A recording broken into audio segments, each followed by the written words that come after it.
Do'stlar, Damas mashinam bilan Amir Temur zamoniga borib kira qilib kelamiz.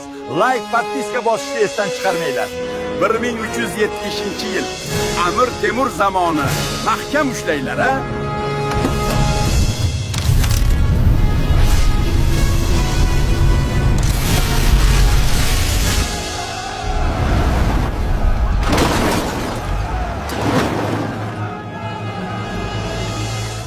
O'zinglarni bosinglar, kelajakdan keldim, bu Damas. Bundan qo'rqmanglar.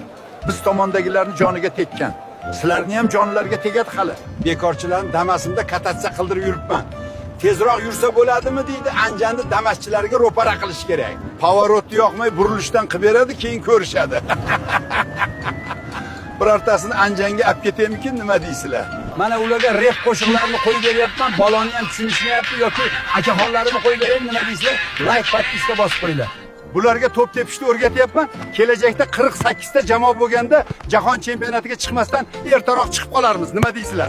Bularga telba kinosini qo'yib beryapman. Bular bir ko'rsin, qanaqa yaxshi kinolarimiz bor edi-ya, tanqid qilib yo'qotishdi. Kunimiz Ahadjonga qoldi. Mana men bularga telefonimni qoldirib ketyapman. Yaxshilab o'rganib chiqishsin. Kelajakda shu telefonlarni ertaroq biz kashf qilishimizga sabab bo'lsin. Bo'lmasa men uyga qaytyapman. Hamma narsani ularga ko'rsatmadim. Har bir narsa o'z vaqtida bo'lgani yaxshi. Like, podpiska bosib qo'yinglar.